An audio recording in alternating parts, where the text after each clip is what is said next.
Taterskin and the Eco Defenders, Book 2, Chapter 47. Chapawee was experiencing some excitement of her own on the Amazon, leaving the Androcles on the island where she had stashed it. She paddled up the river in a dugout canoe of her own design and construction. On reaching Rio Purus, one of the Amazon's tributaries, Chapawee turned up it. She was headed toward the terminus of the Trans-Amazonian Highway. She had a special objective in mind once she got there. Little did Chapawee know that she was being watched throughout her journey from the riverbank.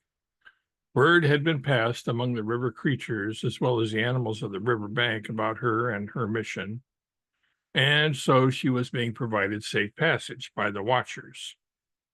Not everyone would be welcoming to her, though. Had she known enemies were close at hand, she may have been a little more cautious.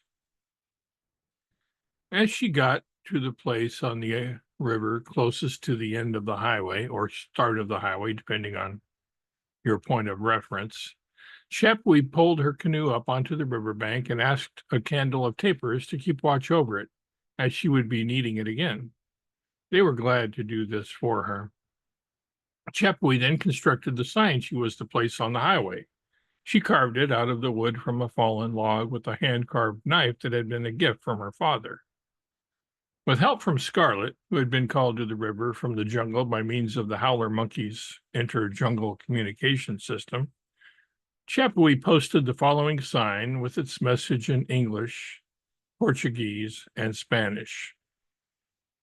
Amazon Basin Declaration of Eco-Dependence. The Amazon Basin, the reservation, has been occupied by the eco-defenders for preservation of the earth. Tourists and visitors and settlers are welcome. No large-scale industrial, factory, ranching, farming, logging, or mining permitted. No gasoline or gasoline-powered machinery or tools allowed on reservation land. Violators will be prosecuted and, if necessary, persecuted. Those not adhering to these regulations will be considered trespassers and will be evicted and banished from the reservation forthwith. Patrolled by eco-defenders of the air, jungle, and rivers. A large contingency of land speculators were drawn by the sound of the sign being posted. As Chapawee was admiring her work, with her hands on her hips and tilting her head to one side to gauge the general comeliness and symmetry of her handiwork, she heard them approach from behind. "What's this?" one of them said. "Who are you?" "Read it yourself," Chapawee said, ignoring the second question.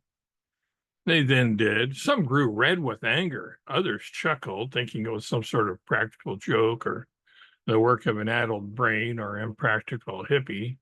Yet others realized it was no joke, yet could scarcely believe that this lone woman was daring to tell the world that the entire Amazon basin was off limits to the commercial activity they had been carrying on and which they intended to expand. "Who are you, and what gives you the authority to say what is allowed to happen in the Amazon?" one from their midst demanded in English. Chapawee explained who the eco-defenders were and why they found it necessary to take this drastic step for the sake of humankind's, animal kind's, and the Earth's future. "Again, I ask, with what authority are you vested?" "Right needs no permissions." "What do you mean? What is right? In other words, who decides what is right?" "When the earth is being despoiled and life on it is endangered, all right-hearted and right-minded people decide and are then obligated to act." "So you're saying those who would ranch, farm, log, and mine within the basin are wrong-headed?" "Yes, and worse yet, they are also wrong-hearted," Chapawee said, staring him down.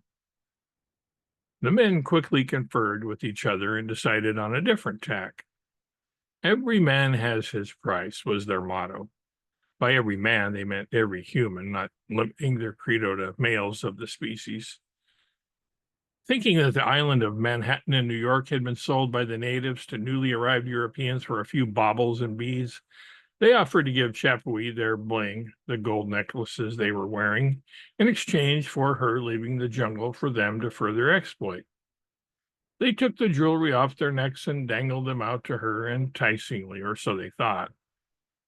Chapui gazed at the shiny gold jewelry and smiled. She gathered them up one by one. The men looked at each other, satisfied with how well and quickly their plan seemed to have worked. But then, with a sudden flick of her wrist, Chapui tossed all of the necklaces into the river. Nobody above the surface noticed it, but the necklaces were quickly scooped up by a white blotched ray named Polka Dot and buried in the sand at the river's bottom. "Hey, that necklace cost me thousands of reals," complained one of the men. "That's an odd word for currency," Chapui replied. "Money is not real at all. It has no intrinsic value. It only holds value because governments and their citizens agree to the illusion that it does.